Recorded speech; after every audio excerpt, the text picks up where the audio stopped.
tricky part of the journey. And you're like this too, because you're very intelligent and you're very tuned in. And then sometimes it gets confusing. For me, I was very confused because my gut was saying no to him as more than a friend for these reasons, but then I was questioning that. I thought that was my pattern. I thought this guy was being so available for me, so fucking loving to me. He would give me the world. He moved mountains for me. He did literally like everything for me. And he was there for me, gave me his time, gave me his energy. So I was like, oh, maybe that's not my gut telling me it's a bad idea. Maybe that's my pattern of being like, look, this guy really loves you. And I'm turned off by that, which was why I jumped in. So it's like, this feels like a good edge because this feels like it's super available for me. So I'm going to jump into it. And as soon as I did, the tide shifted. As soon as I opened up my availability, then I think he was just like, oh. So it's like, then how do we know who to trust? Trust flow, surrender, let go. Trust flow, surrender, let go. Trust flow, surrender, let go. I'm the one I've been waiting for. And before we drop into this episode, be sure to hit subscribe wherever you're listening to this podcast. That is the best way to stay up to date on the latest episodes. We've got this in video format, so if you're just hearing my voice, be sure to also watch our fabulous outfits on video as well on Spotify, YouTube, or the Apple Store. This is the best way to stay in the flow with future conversations and also allows the podcast to reach more people. So hit subscribe so I can keep vibing with you on all future episodes. Now let's get into this one. Welcome back to the Highest Self Podcast. My name is Sahara Rose, and on this podcast, I love to take spirituality, make it a lot more fun, grounded, sexy, relatable, real, like actually have it be integrated into your life. I just got back from Trinidad Carnival yesterday, so I'm just like a whole motherfucking snack, having a great time because one of my besties is here on the podcast. And this queen and I, we have gone deep. Like we knew each other and then we kind of went through my divorce, her breakup around a similar time. We both like ended up being in Bali at the same time. And it was just like the love story started. And she like stayed with me for like a month. And then we like spent all of the summer in Europe together. And you know, those friends that you can be at your worst with each other and then your best. And we're like talking about like the most traumatic things that have ever happened to us. And we're like laughing. And I'm sure this conversation will be somewhere along those lines. And we have these really in-depth conversations, especially about relationships and healing and regulation of the nervous system. And she's someone who is such an expert in those things when it comes to breath work, when it comes to biohacking, when it comes to energy management. And she's learned so much about how to apply it into creating that like co-regulation in your mind, body, and spirit, especially when it comes to relationship, where a lot of those things can become really hyperactive. You know, there's so much unknown in this dating space when it comes to another person in relationship. And sometimes it's really easy for us to do our breath work and our practices. And then when it comes to another human being, it all goes out the window. So we're going to be talking about how to maintain that energetic alignment when you are presented with emotionally unavailable people or people ghosting you or attachment issues coming up, which are just inevitable when it comes to the world of love. So beyond being an incredible biohacker, beauty expert, all the things, she's also the founder of Lumina, which is a branding agency. So she is just such an expert in all things bringing beauty and intelligence out into the world. And I'm so excited to have her here on the podcast. So welcome, Anna. Thanks, babe. What a welcome. Yes. So the first question I'd love to ask you is, what makes you your highest self? What makes me my highest self, I would say, is showing up authentically and knowing that all the decisions I make in my day-to-day are getting me closer and closer towards my most aligned and highest version of myself.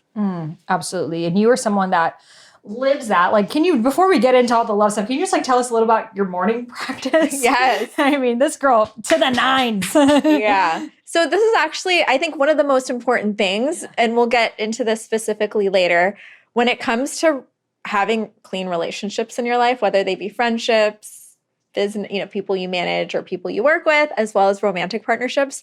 I think if you aren't showing up like energized and radiant and clear, you're not really being yourself. So that's why I really make my energy my number one. And I also, the funny thing too is, babe, I hate structure because I think my business is so structured and like my workday is meetings. And so my personal life, everything outside of that, I do not like to have structure around it. And I do love to have like a lot of fluidity in my mornings to do things that I know are going to regulate me and they're going to energize me. So for me, usually it's funny because, like you shared, we spent a lot of time together this past year. And I think we flow really well together in our morning space. Mm-hmm. So that usually, I feel like we usually do like some dream processing. We get into our bodies, we move around a little bit, nourish ourselves, hydrate, have all the tonics, all the things, and then get ready to get out there and start the day.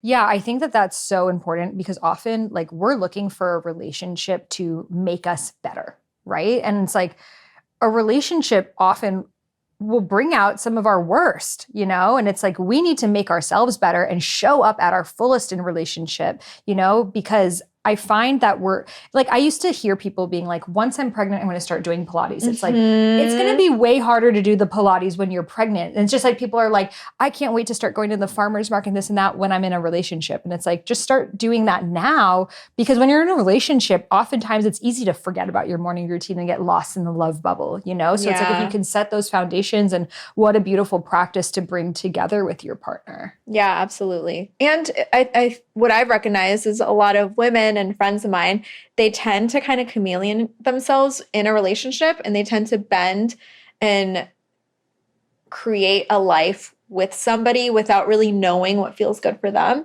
So I think being single is such a nice opportunity to figure out like what energizes me, what lights me up, what do I want to do?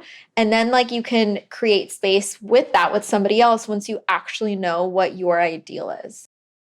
So I want to talk about the nervous system and how it gets activated in dating and relationships. So can you speak a little bit about like what is the nervous system and how to know if we're out of balance? Yes, absolutely. So for me, a big part of the last 3 years of my life has been learning about the nervous system. And this is basically the way that your body operates, that in ways that there's the conscious and the subconscious control over your brain and your body. So you have your central nervous system, you have your sympathetic, you have your parasympathetic nervous systems. And basically it's a way that you can show up, like I mentioned, in the most aligned way without being frazzled. It's like your way of finding your center. Mm-hmm. So what I noticed is a few years back, and I was with two exes ago. I noticed towards the end of that, I would get very easily agitated with him. And at the same time, I remember living in LA, I would get easily agitated while I'd be driving. And then same with managing my team. I had a very short fuse and it didn't really feel like me. It didn't feel like my imprint of the type of person I wanted to be, but I had a short fuse.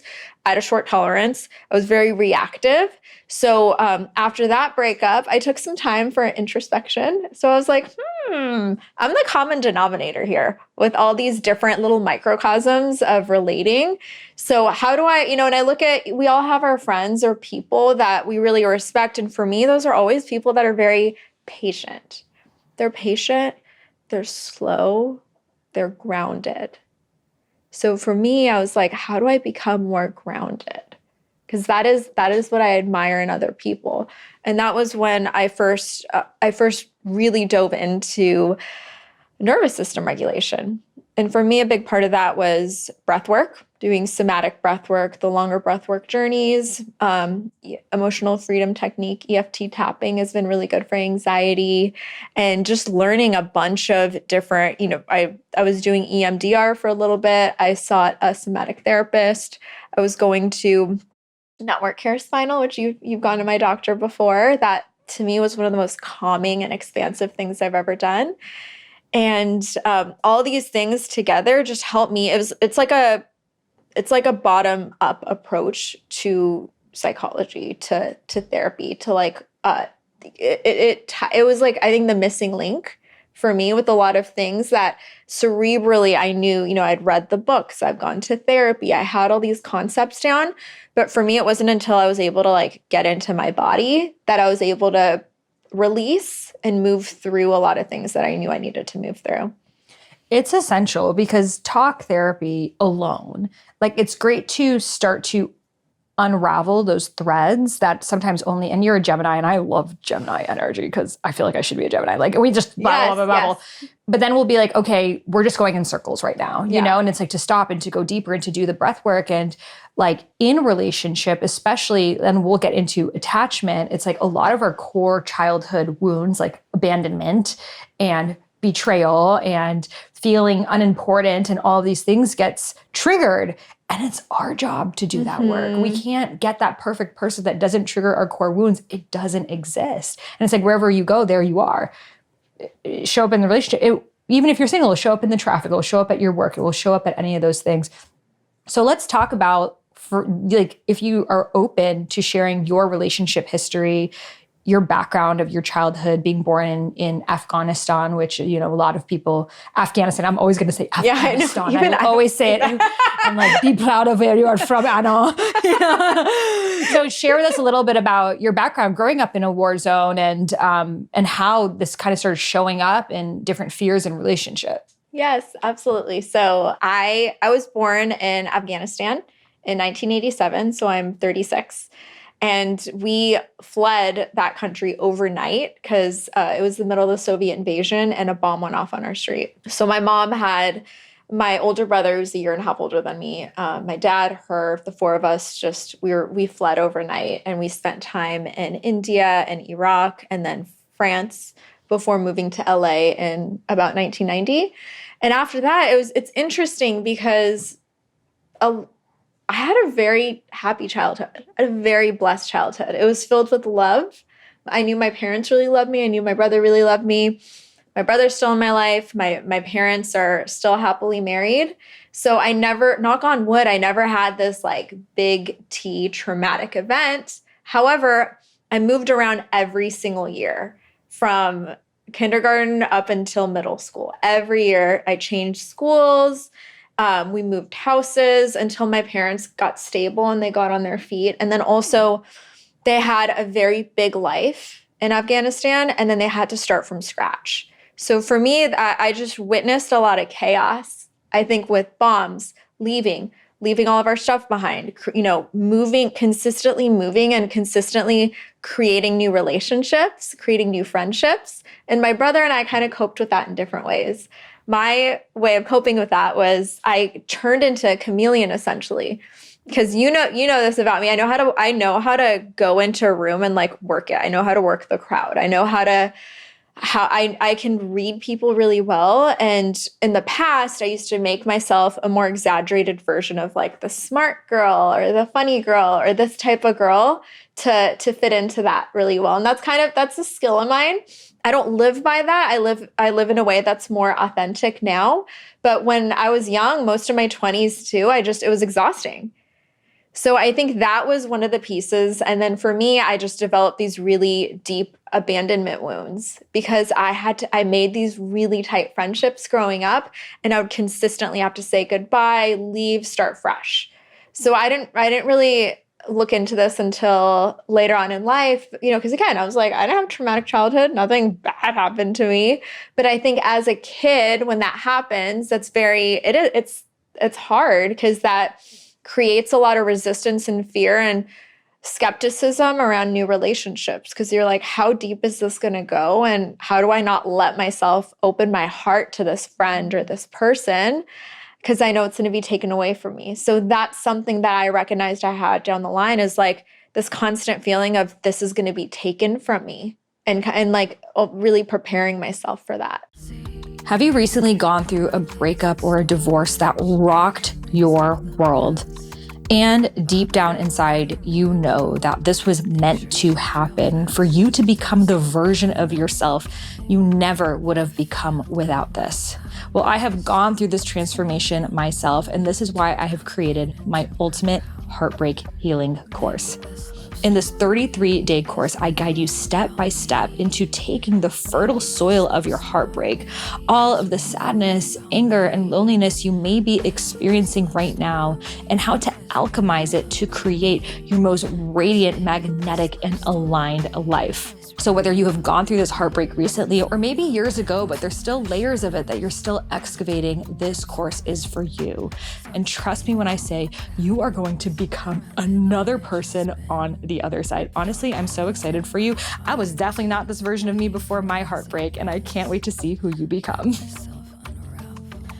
So on my single journey of traveling the world the year after my divorce, I had this like subconscious, like back in my mind thought of like, maybe I'm going to meet the guy in Portugal. Maybe I'm going to meet him in London. Maybe I'm going to meet him there, and kind of being let down. Like, you know, when you like walk into the room and you're like, is he here?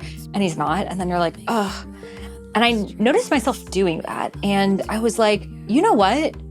Maybe this love story isn't about me meeting someone and then I'm happily ever after with this new person. I'm out of the being single part of my life and in this better relationship, and now it's all worth it.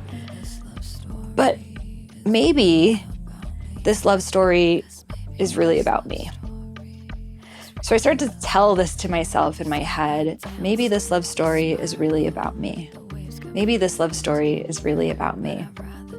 And I wrote this poem that I turned into the song Love Story, which is the last song on my new album, My Body's an Altar, that really tells the story of what happened next after my divorce, of putting my things in storage, stepping into the unknown, facing my deepest shadows and my deepest fears, but knowing that I would rather be free in the abyss than caged in my conclusion.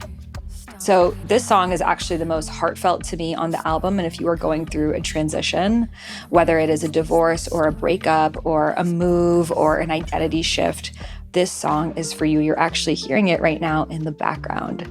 So be sure to check out my new album, My Body is an Altar. It is all about seeing yourself as a sacred site. It has this song, music you're gonna wanna dance to and while out to, music you wanna get sexy to, and so much more. It's really the full spectrum of the goddess. And this music has streamed through me to be shared with the collective. And I'm so excited to see it make its way into your life. So you can head over to Spotify, Apple Music, YouTube, SoundCloud, stream the album, Sahara Rose, My Body's an Altar. This song specifically is called Love Story. You can find all of those links in the show notes. And I'm super excited to see your stories and reels sharing your love story. Yeah, and that makes total sense because your attachment style is more on the avoidant, mine's more on the anxious. We talk about that all the time. And like, so for you, when you meet an amazing guy, you're like, oh, like, no, this is someone I want to keep in my life. I'm going to have him stay as a friend. Yeah. I'm like, what? But that's probably you saying that now. I'm like, that makes sense because you're like, if I love someone, they may be gone. Yes, 100%. And our mutual friend, Allie, she called me out on the same thing 2 weeks ago. Because there was, and I'll get into this more than all of it too, but I've gone through phases of being single where one moment I'm just very optimistic and I'm hopeful and I'm surrendered and I'm like, this is great. And the next moment I'm just like, there are no good guys out there. You know, it's just this constant like, because just from what I see and what I hear. And then I remember I had that moment with Allie and she was like, Anna, look at your best guy friends. They're incredible. And I have a lot of I have kind of more of a volume of friends because I live in a few different places. And then I have a good amount of guy friends. And my guy friends, I love so much. And I think that my last relationship kind of scarred me from this because it was a relationship. It was like, we're in the situationship for 2.5 years. And he started off as my best friend. And prior to that, I had a really rough breakup, like a very, very, very rough breakup. And that was a 3-year relationship. And as soon as I got out of that relationship, I went on a masculine cleanse for 1 year. And I was working with Stefano Sidnos, who was my coach at the time, loved him. And he called me out on it. He was like, Anna, you're creating these relationship patterns that mimic your relationship to your dad and your brother. These ones of deep love. And they've never been men that are like, they've loved me deeply, but they just haven't committed. They haven't had this level of depth and availability that I sought. And he told me, he was like, if you want to break this chain, I would suggest going on a masculine cleanse for a little bit and really reestablishing your relationship with men. And he mentioned, he was like, creating very consistent male friendships is a good way of doing this. And so at that same time, I remembered I hired a new CFO. It was a guy. I hired a new full-time salesperson. It was a guy. I hired this tech hire at my team, a male too. And then I think it was because I had an older brother. I've always, like, men have been easy for me. So I really went deep into my guy friendships. And this was around maybe 6 months into that breakup, out of it. I met my most recent ex, and him and I became best friends because I told him that early on. I was like, I'm not dating. I have another 6 months where I'm going to be celibate. I'm not dating anybody. I'm not on apps, none of that. And then him and I developed a very deep friendship. And looking back, I feel like he was always pursuing me during that time because he saw me as his avoidance saw me as the unattainable one that was unavailable for him, which made me the apple of his eye. Had I been available, that could have been a different story. So I think that it was just, he pursued me for like a year. And I was always like, I think my gut told me that this wasn't the person for me just because I knew him as a friend and I knew some of his tendencies with women and his tendencies, and you're friends with him too. You know him. He's great, great human. And I think my gut was telling me no. However, and this was, I think, has been a really tricky part of the journey. And you're like this too, because you're very intelligent and you're very tuned in. And then sometimes it gets confusing. For me, I was very confused because my gut was saying no to him as more than a friend for these reasons, but then I was questioning that. I thought that was my pattern. I thought this guy was being so available for me, so fucking loving to me. He would give me the world. He moved mountains for me. He did literally like everything for me. And he was there for me, gave me his time, gave me his energy. So I was like, oh, maybe that's not my gut telling me it's a bad idea. Maybe that's my pattern of being like, look, this guy really loves you. And I'm turned off by that, which was why I jumped in. So it's like, this feels like a good edge because this feels like it's super available for me. So I'm going to jump into it. And as soon as I did, the tide shifted. As soon as I opened up my availability, then I think he was just like, ooh. So it's like, then how do we know who to trust? Because I feel like this happens a lot. Again, I'm a woman, so I more hear the woman's perspective. Yes. So I more hear that with men, that they pursue. And then once you say yes and the chase is gone, they go to the next apple of their eye. Absolutely. And this is the man that falls in his unconscious patterning and isn't really in his frame. And I've seen men mature into this. I've seen men find this early on in their 20s too. It really depends. And one of my favorite books of all time is called A Road Less Traveled by M. Scott Peck. And it's the chapter 2 or 3 is all about love. It's like a quarter of the book. And it talks about his definition of love. He distinguishes true love versus cathexis, which is similar to limerence, and how people often confuse that. And I think men, especially, they love the chase. Fuck it, I love the chase sometimes too, you know? I think this is something we have in common. But it's like, it's the chemicals. Especially as women, you actually shared this stat with me, how women oftentimes, we rank men at 100 when we meet them, and then men rank us up here, and then over time, when we meet a man, we put him at 100. Like our max crush is before we've met him. We're like, he is everything I'm looking for. He's perfect. This is it. Plan the wedding. Mm-hmm. And then as we get to know him, it's going down and down and down. Men start with us at 0. Yeah. They're like, just some girl. And they start to get to know us. Like, oh, she's actually cool. Oh, I actually like her. And then we start going up and going up as they're going down. Yeah. And then it's like, then we lose interest because we see that they're not the fantasy. And then they gain interest because we realize we're more than just a pretty face. Yes, 100%. So, M. Scott Peck, the way that he discusses cathexis in particular is, it's half of it. The way he kind of picks it apart is really interesting because there's like the physiological side of it and like the chemical release and all that. And then there's the like spiritual side of it. And it's the same thing where like he defines it at a 2 to 4 year period of that honeymoon phase of how like limerence is what, like 6 months usually? Or is it in that same window? I don't think it depends really. I think, I mean, from my understanding of limerence, it's more of like this like obsessive crush on someone that is a little different than the honeymoon phase. Okay. Yeah, like limerence is like, I mean, you've You know, like just when you have a crush on someone and you're just like, oh my God, it's a sign we're meant to be, but you like don't really know them. Yeah. That's often like a crush, you know? They say a crush is a lack of information. Yeah. And then the honey, literally, get to know them, crush will be gone. You Yeah. know? So will the fun. And then like the honeymoon phase is that like oxytocin, like bonding, because it's like your bodies think you're procreating, you know, or maybe you are procreating. So they just want to be together all the time. And that tends to be 6 months to 2 years. Okay, great. So then that like aligns with like the cathexis definition. And it's interesting because I've been able to see and witness true love in my friendships, like true unconditional love through my friendships. And I've had those moments with you. My ex, I think I loved him so deeply because I developed that in the friendship. I'm not sure if I've had that in a relationship. I think I've only experienced the cathexis because it's always that I've had 3 long-term relationships that have lasted 2.5 to 4 years. Did have all of your friendships started off with you being friends, or that was no, that was the only one. And that was the only one you felt like you really loved. Yeah. So maybe for you, you need to be friends with someone first and establish that. Yeah. Because I think when you're friends with someone, you're your real self.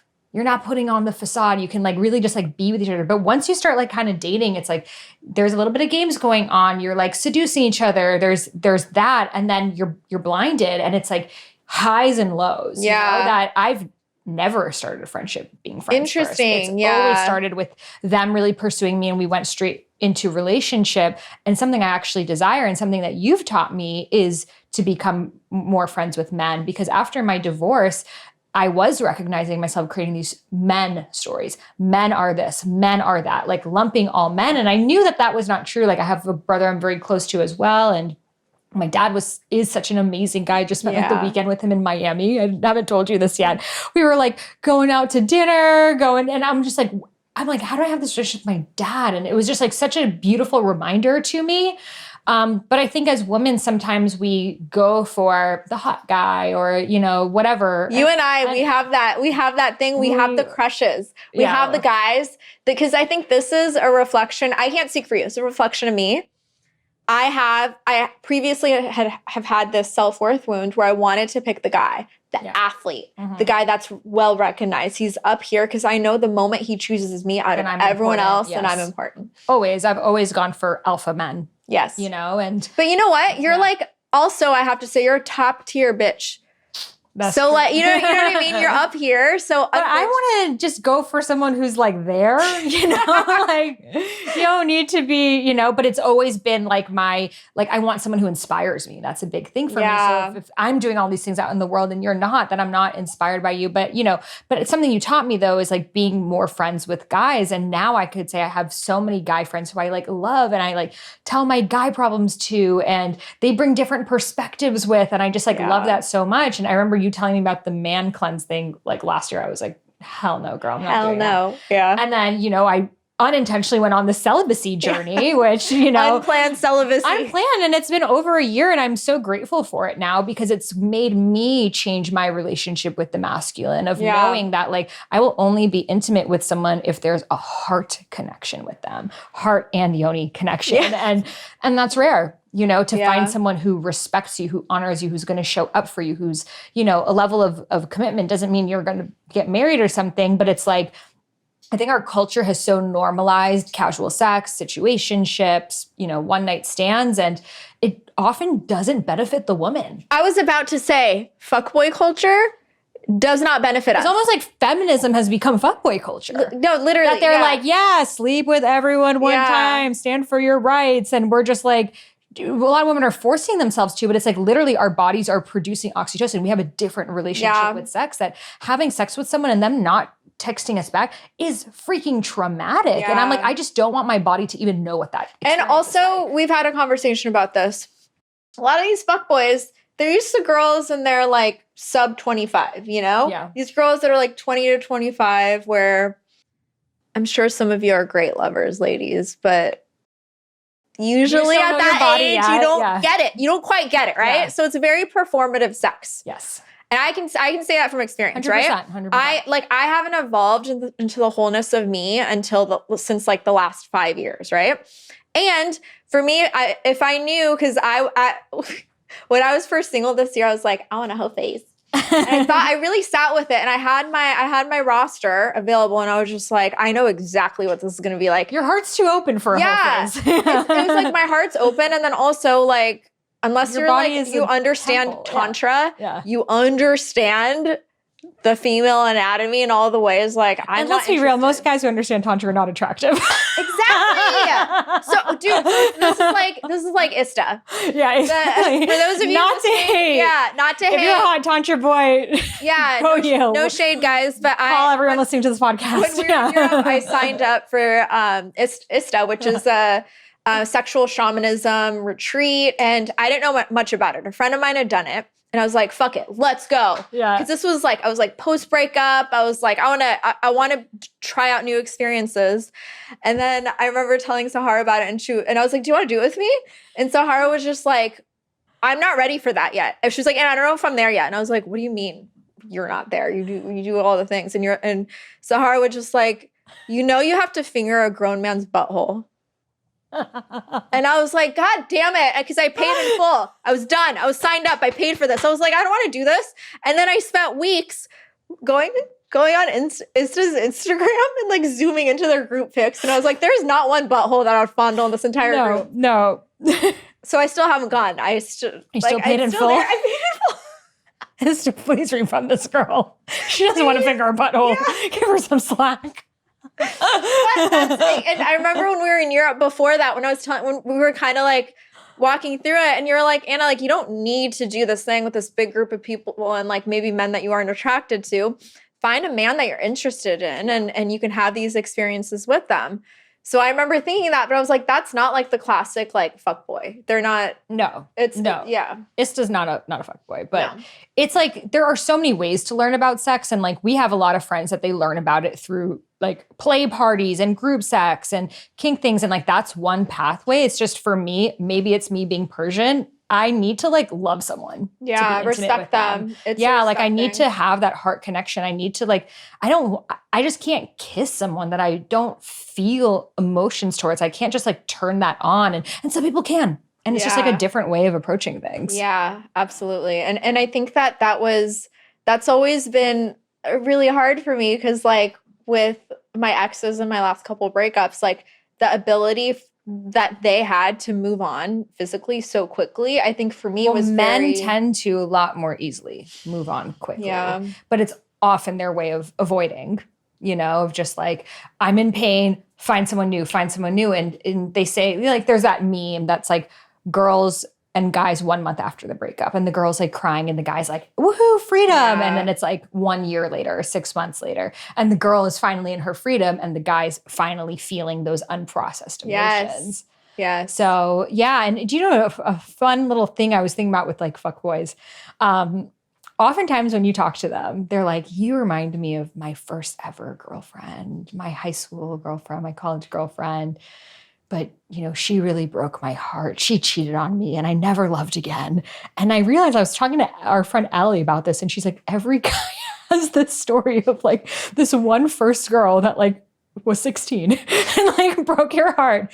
And after that, you could never trust any woman again. And this is why you are the way that you are, because Stephanie in 10th grade broke your heart. And I'm like, it's so freaking true. Yeah.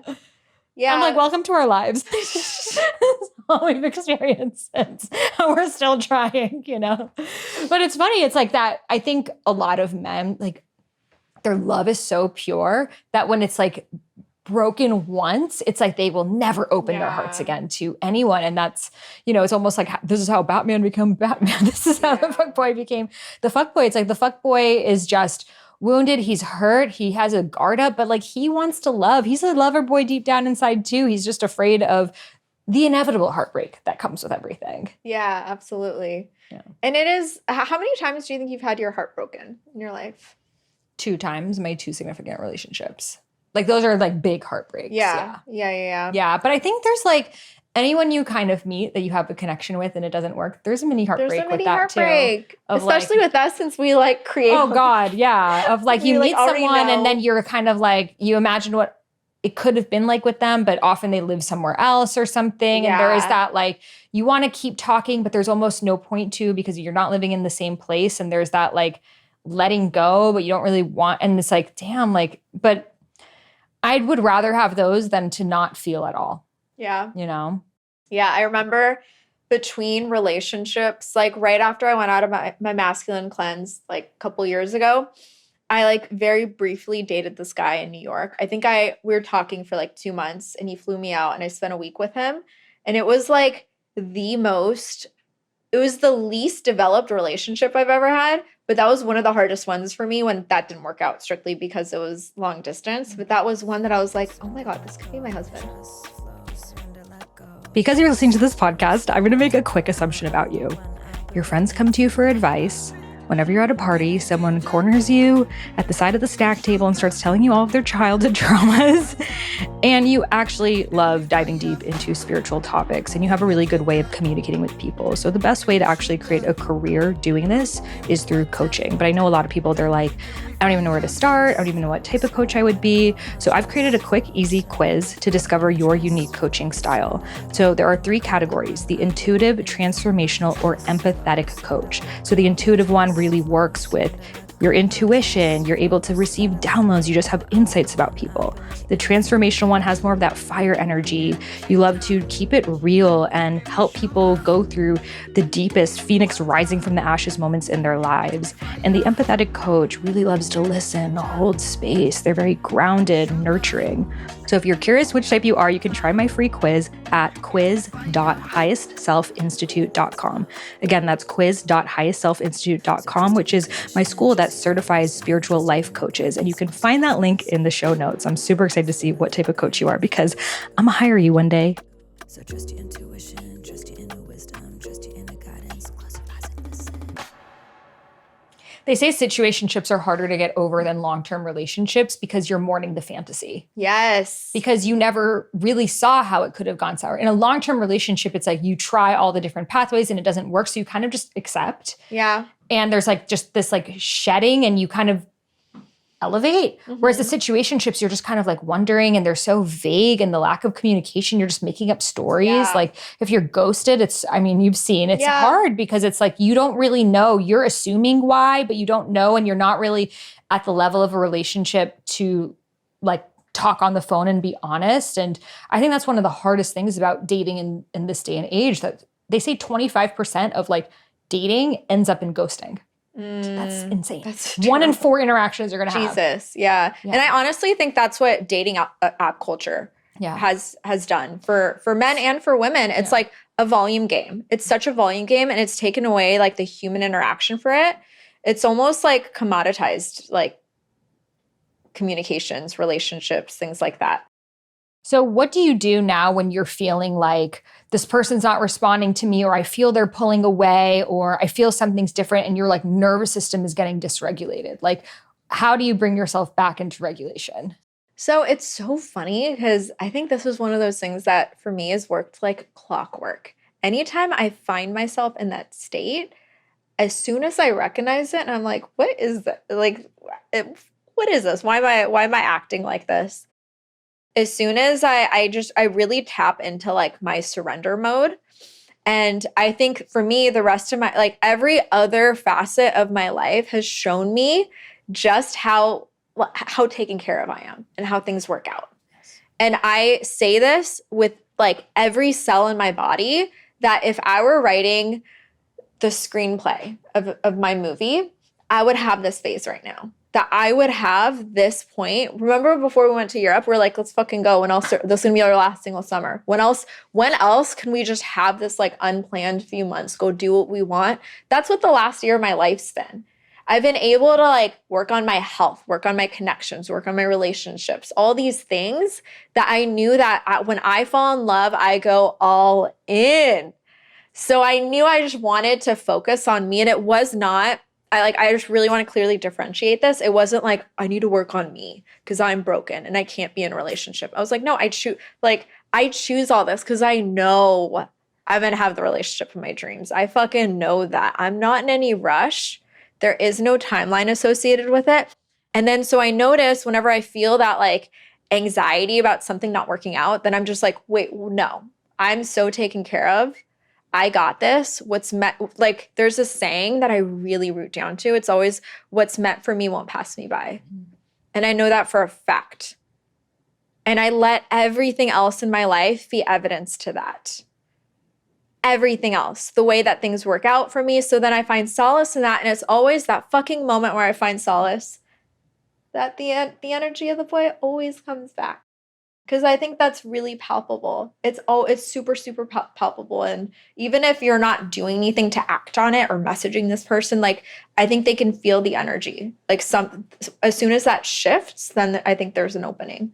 Totally. And like, so many times I look back on, thank God I didn't get into a relationship last June. Oh my gosh. I would have had, after our medicine ceremony, like, so much came up for me. And I'm like, thank God I didn't get into one before that, because I would have been coming into that. The medicine cleared a lot. But then after that, I would have been in this certain timeline. And then in August, I had a certain your music and your DJing and but even just like the limiting beliefs I still had around relationships that weren't yet cleared, I would have, for example, one of mine that I talk about on the podcast is this fear of like, my work is too much for a guy, and that he'll listen to my podcast and be like, oh my God, she's like talking about relationships and sexuality and this and that. And like, I can't handle her. Yeah. And so I would find myself like, if I matched with someone, I like want to like hide my Instagram stories from them. And then it's like, why would I, the person who I want to be like the most significant potential person in my life, be hiding but it was that thing, that old story of I'm too much. Yep. And I'm like, thank God I didn't get into a relationship with whoever I was interested in then, because I would have played out that timeline and it would have like held me back. Yeah. And then the further I go, the more expressed I become. And now, like, if I go on a dating app, you're gonna laugh. I was like, what do I even tell people on these apps? They're like, hi, how are you? This. So now I just write, do you believe in free will or destiny or a combination of both? I'm just like, is that your one-liner? That's my one-liner. That's so you. I'm like, if you can't fuck with me on that level, like, this is not going to go anywhere. Because these are the kind of conversations that I have with friends, whereas old me would have been like, that's so weird. What's he going to think about me? And it's like, he'd figure you out anyways, For sure. And I'm like, however long it takes for me into a relationship is the level of work that God needed me to sit with to be at the calibration to hold the type of relationship that I say that I want, which is true sacred union. But it's like, sacred union is not overnight. You're not going to jump from one sacred union to the next. Then it's no longer a sacred union. The way I like to think about it is, think of who you were when you got into a relationship with your last partner. And I look at who I was when I got into a relationship with my last partner, and who I am now, who you are now. And I think that like attracts like, and I know I wanted way better than my last relationship. I want a man that's more committed, more in integrity, knows his purpose and his path, and is that like safe and stable person. But who am I to crave that and seek that? How much of that can I contain within myself so I'm not outsourcing it or reaching out to somebody else about it? And then also, I think as women, how we've like shared our lists before and everything. And I remember my last partner and I broke up like early 2023, end of 2022, let's say. And then we had a little rebound, like, we came into each other's lives again, I would say, for around like spring of that year. And now I've been fully single for probably like 9 months. For the first half of that, I was so heartbroken that I wasn't dating. I just did not want to. I didn't have any interest in it. I didn't want to escape everything I was processing. And at that time, I was just grieving. I was in such deep pain. And I didn't want to bring somebody else into that. I didn't want to numb it. And I also know that pain was such a portal. It was like the deepest and biggest like growth trajectory I've ever been on for the things that we were just talking about, like my nervous system. How can I find safety within myself? How can I find safety within my body? On the other side of it too, my hormones and my gut. All these things that were draining energy from me that weren't allowing me to perform up here. On the other side of that, really going a level deeper and seeing some cohesive threads with my last 2 relationships and knowing that I'm the common denominator and that I sourced these relationships. I was attracted to these relationships.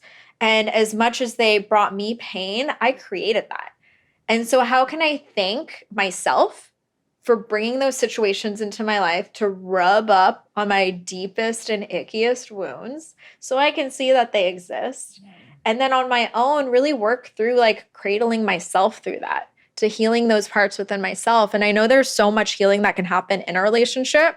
And I totally see the validity of that. But I think the path that I wanted to choose was, one, I wanted to have fun.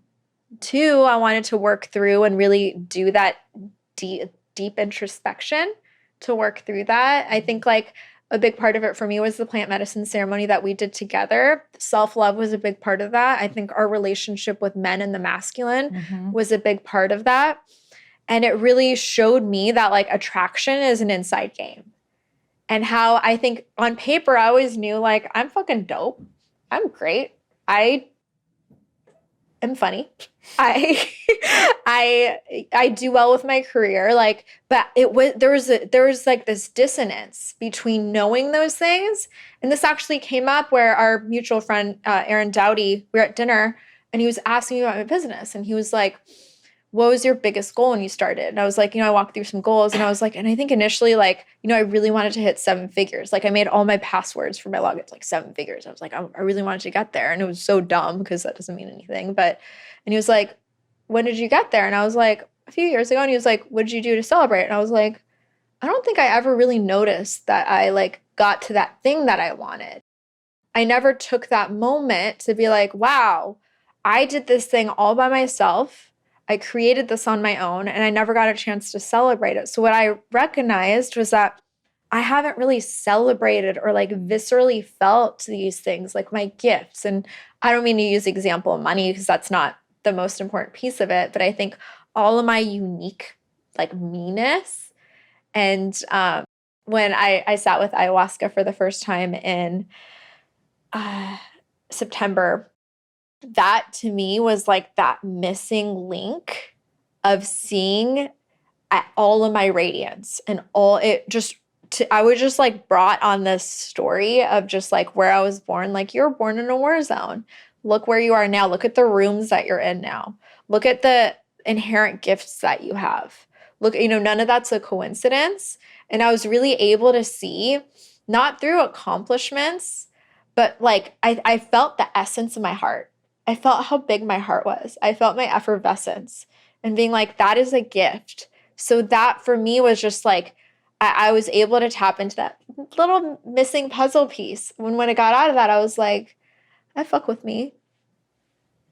And it's so beautiful when we like remember that, because like dating can really fuck with your self-worth, especially dating apps and all this online stuff, because people really lack that humanity of showing up and treating each other like humans. It's like, nowhere would we be in a conversation with someone like, I'm like, hey, I'm good, how are you? And you just like disappear, Yeah. And then we have all these things. Oh, it's because I this, it's because I that, it's because he saw my Instagram, it's because of this picture, it's because I said that. And it's like, and it can really like demolish our self-worth so deeply. So it's like to remember like who the fuck we are and how far we've come. And like, not just like the hard work, but like the like courage it's taken to like look within ourselves and to take ourselves out of that muck. And like sometimes like I noticed that I used to like really like pray for sacred union and partnership. And I'm like, but I am the one ultimately that I will always be with for the rest of my life. Yes. And it's like so often we're like waiting for that love from someone else. And it's like,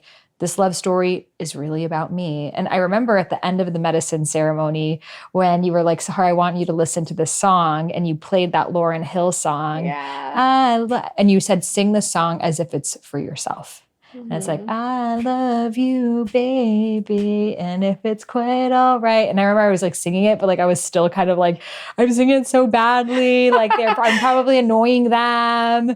But it was just like, it was like that both like, we don't want to take up space, but it's like in our soul. Like even in that moment, I was like noticing that duality within me, and it was just like, ultimately, all of those words that we wish someone else would speak to us are the words that we're meant to speak to ourselves. Yeah.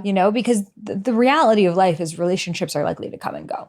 Yep. Like Rainier, who was on this podcast, he said like all relationships will either end in divorce or death, which is the truth. Like, it's either a divorce, a rupture, or you watch each other die, and that's the best case scenario. And it's like to recognize that. And then you're not like holding on, and you're not so afraid of loving too. Like sometimes I catch myself of like, I'm like, oh, well, it's never going to work because of this thing in their job, or it's never going to work for that. It's never but it's like, but if I keep waiting for this like imaginary person that's going to be like everything that could last forever, it's like I literally will be waiting for the rest of my life. And like sometimes you just like got to trust the intelligence of love, that it's guiding you for a reason. And there's something that is meant to be co-created between the two of you for however long it's meant to. And then you'll know when it's meant to go separate ways. Absolutely. I think there's so much heaviness in being like, this is the person I'm going to spend the rest of my life. Yeah, I hope this is my last. Yeah. And I think that something that I was really calling in the last year is just like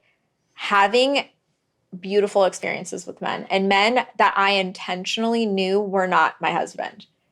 But like there's the funny one, and there's the hot one, and there's the one that like has all the fun things to do. And just like, because going back to like the list thing, I've kind of changed my list of like what I want in a man, and I've transformed that over to, rather than it being a list about a guy's characteristics, it's a list of feelings that I get around this person. So what are some of those feelings?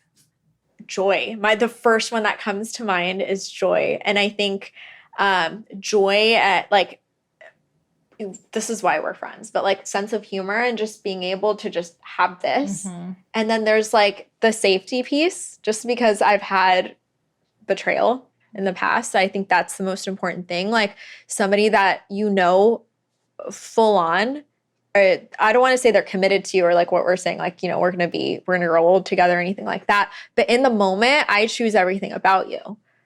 In the moment, I know, like just that assurance. And I think that to me is so important. And I think oftentimes men who are not able to do that is because they don't have that assurance within themselves. They don't fully choose themselves. They're unavailable for themselves. And going back to meaning, I think as women, we tend to put meaning behind things. Mm-hmm. This guy couldn't commit to me. That's a reflection of who I am. Mm-hmm. When in reality, that's something that they're holding on to and something that they're not working through themselves.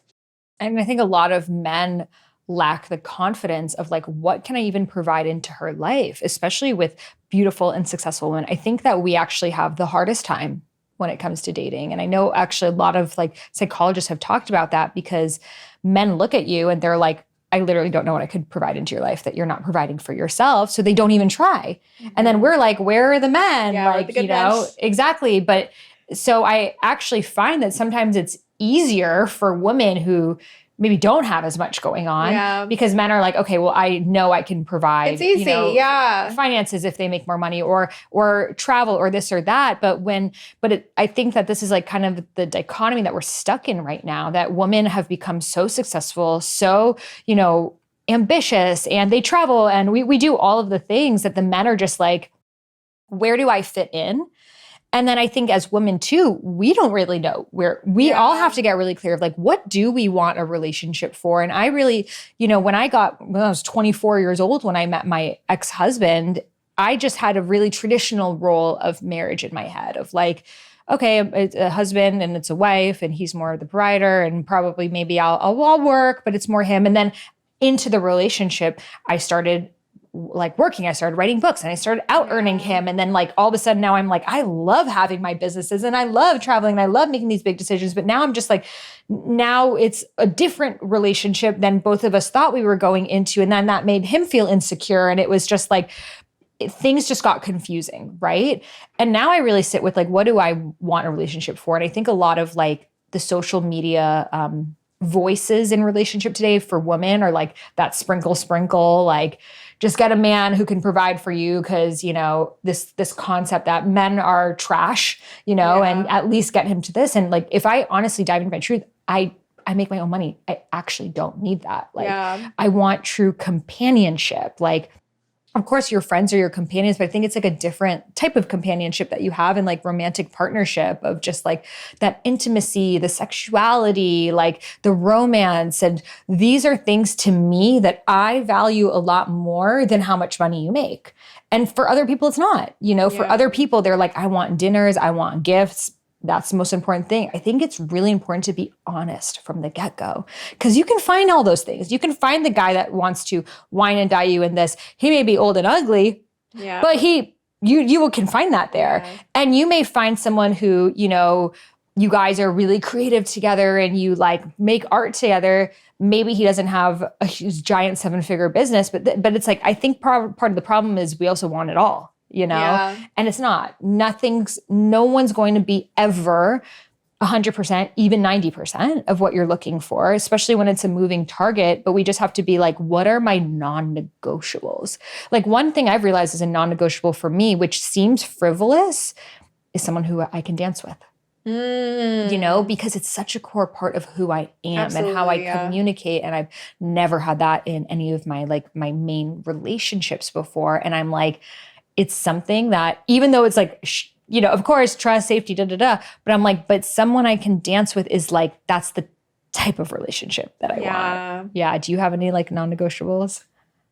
On it, it's sense of humor for me. It just, to me, I can't even put it in words, but there's this feeling that I get. In the last year, I've had this feeling with maybe 1 or 2 guys. And it just the banter, it's like somebody that like, fucks with me, like we kind of go back and forth. Yeah, it's that essence. And also for me, sense of humor directly correlates with intelligence too. So a guy that's like intelligent, presence, listening, and then also I'm very vain, so like hot. That's my other non-negotiable. But I think going back to the financial side of things, there's the paradigm of the masculine and the feminine, and the masculine being the provider. And there's so many other ways that men can provide that's not financially. And I think I'm lucky enough to be at the place in my life where I never need a man to provide for me financially or get a nice thing from a man. They're all things I can provide for myself. But I think other things that are really important is like, I love connection. So I love being with a partner that has like a really dope group of friends, has a really great family. And those are, and can provide experiences. Yes. And that's difficult too, because I'm also very well resourced. I can provide really great experiences for myself. I have really great people in my life too. Like I'm already so full and complete. So I don't necessarily want to bring somebody into that life that can't meet me or provide more for me in certain ways that makes me happy. Totally. Well, you know, cultivating a group of friends is an intentional practice that takes years. You know, like you and I both, we're very social. We're social butterflies, you know, but we check in with each other. We check in with people. We go to things. We maintain friendships that, like, I met this guy and he was like, yeah, like there's no cool people in LA at all. I'm like, oh, really? Like I have the most amazing friends here. And he's like, oh, like I don't know anyone. Like everyone's whack in the city, And to me, it was just such a reflection of him. Yeah. You know, if you've lived here for like 10 years and everyone's whack.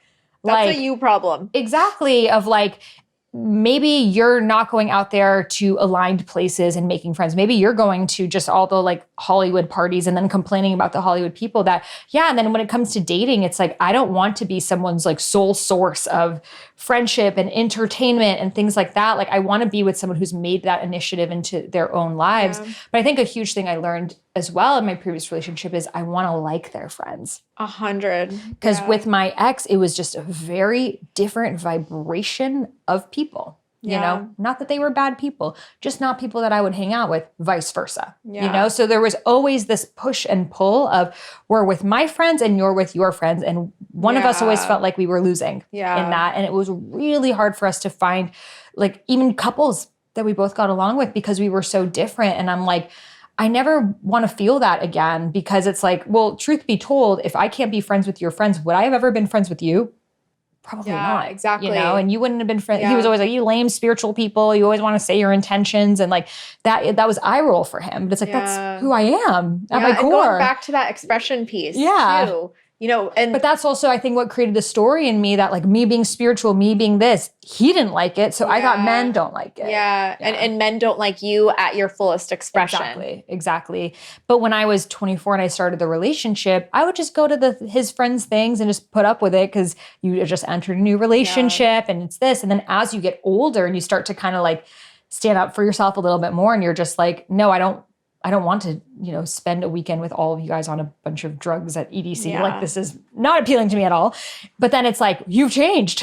You Yeah. used to be down to come along. Now you don't, and it's like, I just would never want to be in that situation again because I'm the same way. Community is so important. Like, how amazing to have like friends that you can like grow old with together and like have fun with. And like, I'm such a community living person. I'm like, we all can live on land together. Like, that's what I would love to have.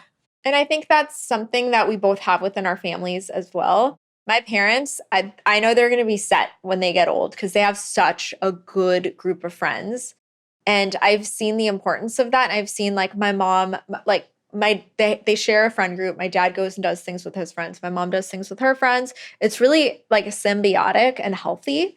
So I think having— But they're also from Iran and Afghanistan. Like in those cultures, it's like groups of friends are such a huge thing. But like in American Western culture, people are very isolated. Yeah. It's really interesting. Like, especially a lot of these guys, men today are much lonelier than women. Mm-hmm. Like you're working from home. You're just playing your video games in your free time.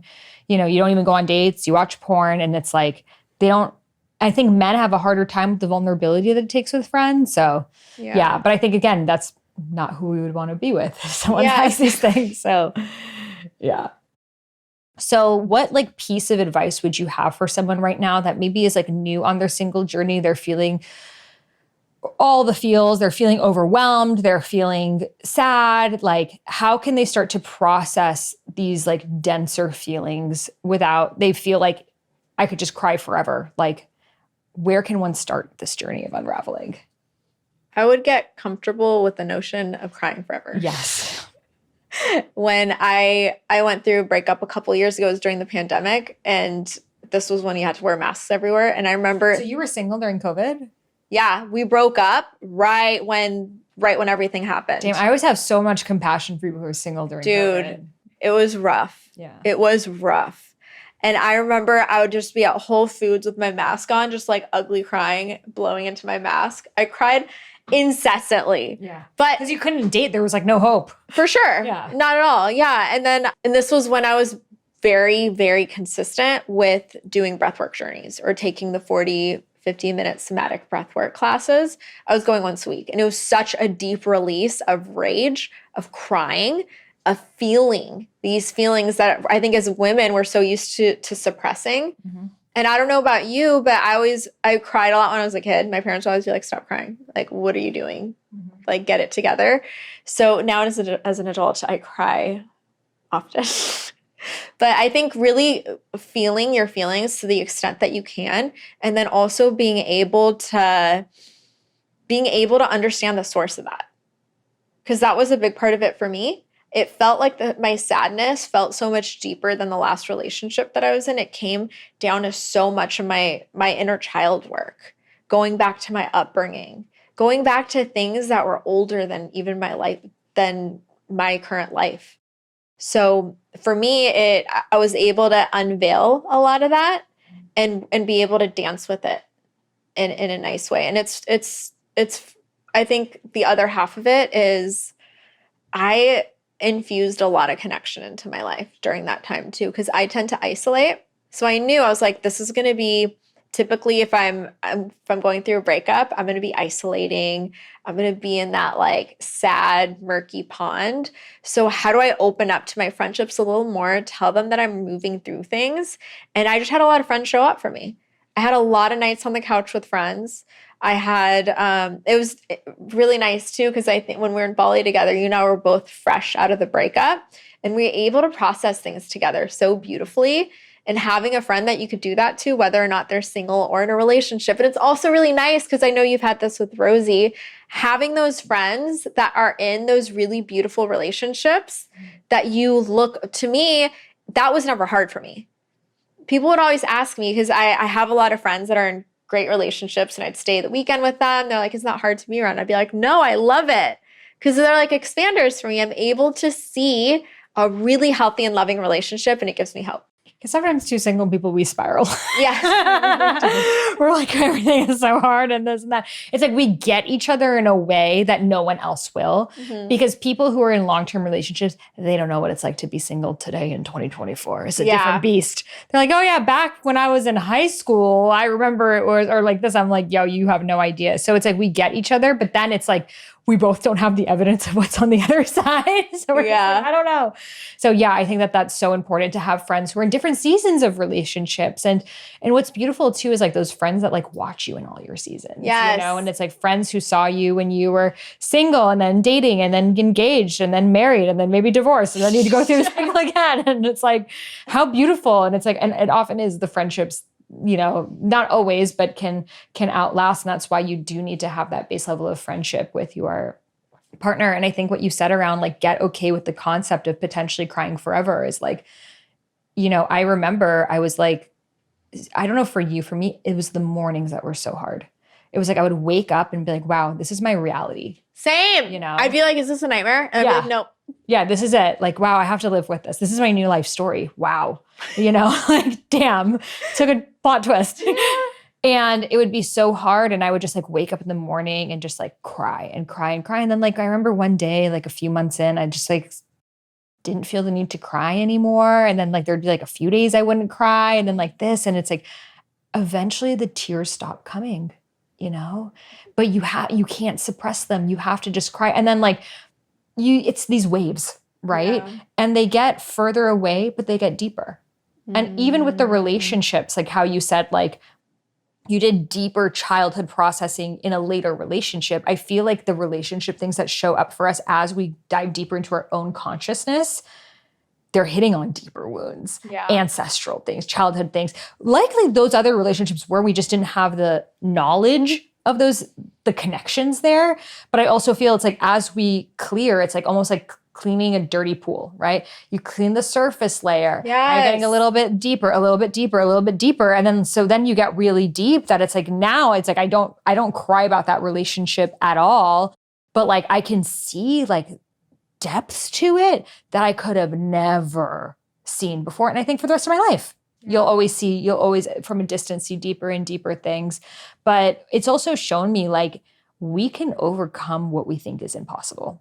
Like if someone told me in my marriage that like, oh, this marriage is going to end, there's going to be a betrayal, I'd be like, I could never handle that. I would have thought like, for sure, just kill me. I would have thought that. And it's like the fact that I can just like literally move on with my life, create a better life. Create a better life. Yes. A better life. Have a glow up. Become a musical artist. Travel around the world. Have a podcast studio. Like live in your dream house. Like everything about it. And I love myself 10 million times more this version of me. Then it's like, why are we so afraid of the heartbreak when it just makes us better? Yeah. We're so afraid of this thing that's always going to up-level you. So if you know it's just going to up-level you, then it's like, come at me, love. Yeah. Let's see what's on the other side of this, you know? Yeah.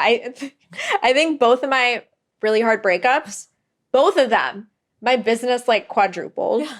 I've had more fun and joy and pleasure and experiences.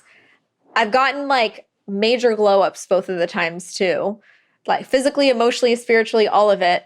And there's the juxtaposition of all of that with this deep, like petrifying, terrible pain. Yeah. But looking back, it's, I don't know, like I'm out of it now.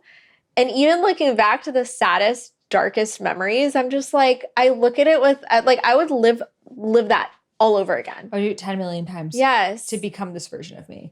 But I wonder now, I'm like, knowing what I know now, like, do I need to get a sad next time? You know? What's your definition of knowing what you know now? Like, I was just like, I don't know where I'm going to live. I'm never going to trust again. Yeah. I have PTSD. Like, I was like, I'm never going to wear hot pink colors anymore. Like, that's what I thought. I will never dance again. I'm never gonna dance again. Like, that's what I thought my life is over. That's because I had never gone through something as traumatic as that. But then it's like, no, everything just became more saturated on the other side.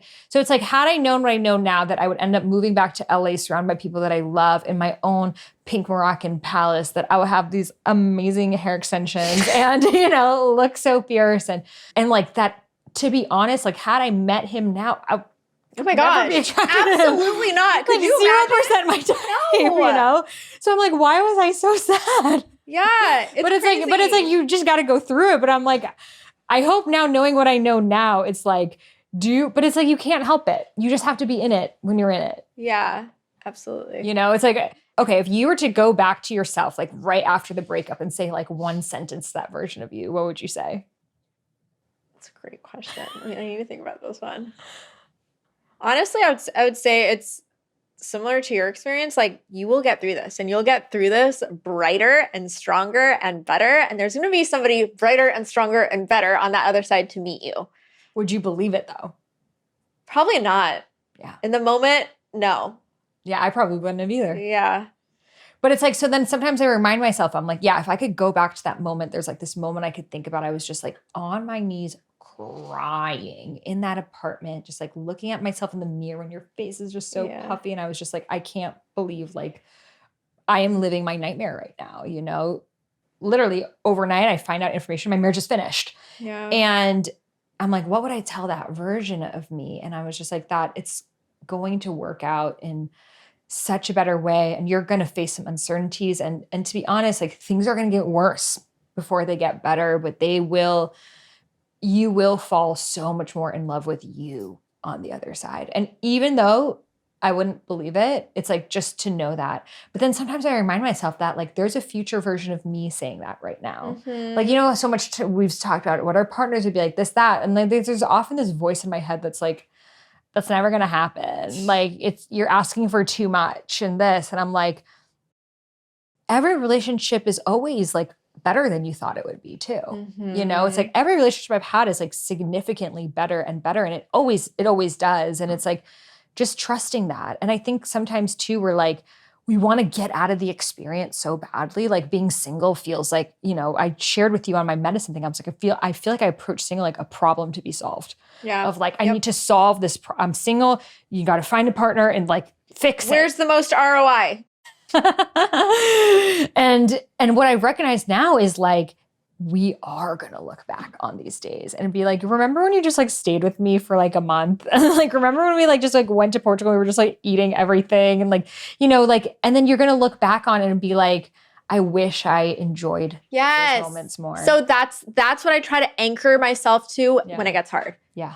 For sure. Because look how everything else worked out. Look how this home worked out. Look how whatever happened to you in Europe, like the amount of pain. Yeah, I've talked about the break in here. I wouldn't be here in this HSL podcast studio had my place not been violently broken into in London. Yeah. And it's like, that's like the most traumatic thing that leads, I wouldn't have ever left because I was just like, okay, I guess I'm going to just like stay here in London until I don't know. Then I was going to go to Bali. Then I was going to go here and there. And it was like, I needed to have that level of a rude awakening for me to be like, okay, ground yourself, girl. Like create your sanctuary, which is like what you talked about at the beginning of like create that safety within yourself. Because I have the story of like, oh, well, me going back to LA is like my former life. I can't go back to my former life. I need my life to be even better. I need this after story to be, I live in Portugal. I live in Bali. I live in London. I live here. I live there. And it was like, and I was like waiting for this like place that I would like, I don't know, meet someone and just make all new friends and start a new life. Yeah. And it was just like, I needed to have that journey of like stepping away. I think after a breakup, it is important to step away from like where you were hanging out, like previous friends, like any kind of like trigger. Like I just needed, like, I was like, I don't even want to see the ocean. It just reminds me of him, like all of it. And I just wanted to know who I was outside of like the spiritual community of our friends and this and that. But then it's like, you step away from it. And then that's how I really emerged into my artist. But then you come back into it and you take the best parts. Yep. You don't need to throw out who you really were. Exactly. Sometimes you need to separate yourself so then you can come back and choose what you really want to keep. And I also see that applying to the characteristics in the partners that we value. Mm-hmm. So for me, I'm like very good at getting what I want once I am actually clear about it. And that's why after this last relationship, it was like 6 months before I wrote a list of the values and the characteristics and all these things that I was seeking, because I know how quickly that can come for me when I actually get clear on it. We should draw a picture after this.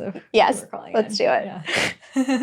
And I think for me, I look at the last 3 partners I've had, and they are literally polar opposites. The thing that really like perturbed me about this partner, I sought the opposite of this one, but almost to my detriment, where it was such a pendulum swing in the opposite direction.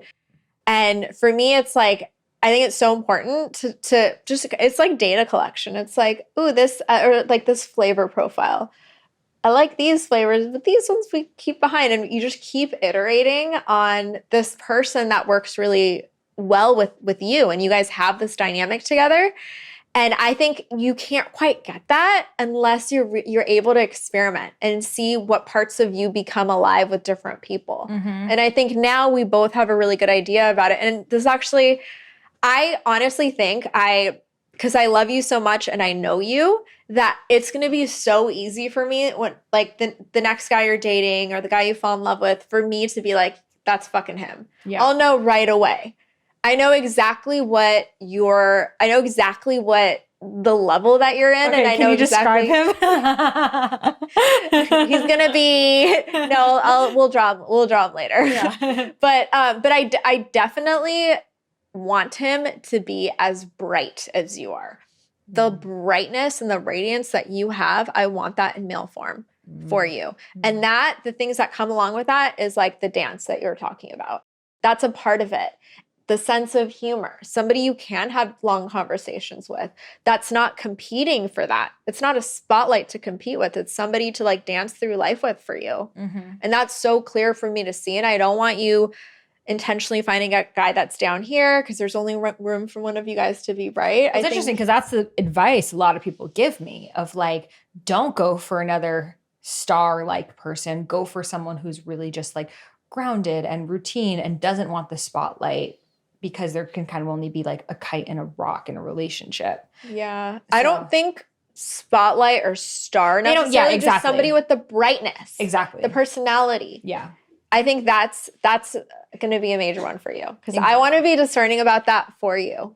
Okay. Because I think that's something we owe to our friends, because you get in your own. Because we get love drunk. For sure. Yeah. You're in the cloud. You're in like, you get lost in the sauce yourself. So it's really nice to have those reflections from your girlfriends and take everything as counsel, because ultimately like you're the sovereign being. You're the one that knows your own life. But if you have people around you that you fully trust and know you and see you, they will hold you to those standards.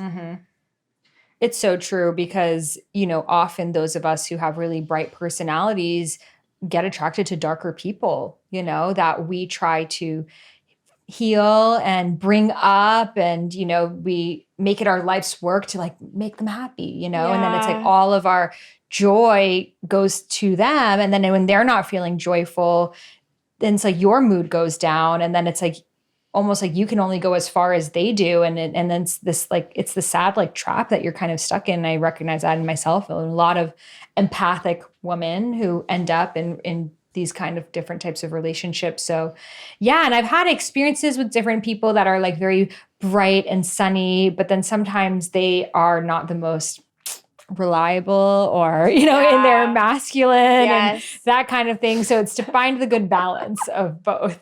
Someone who's like, to be honest, I don't want to be with someone who like has their own podcast and writes their own books and this and that. I just think so unattractive. It would be too much of that. Yeah, you know what is such a green flag? Yeah.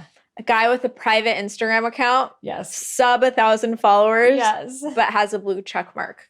Because they created they own like a fund. Oh, wow. Okay. They have a LinkedIn. Yeah. Yeah. I want a guy no Instagram. He doesn't even know what it is. Oh my gosh. You just kind of the wilderness. Yeah. But for real, like, I just think like it would just be too much of like, how did your book sales go? Oh, how about something about your funnel? Like, and but again, at the end of the day, I think we come up with all these lists in our heads.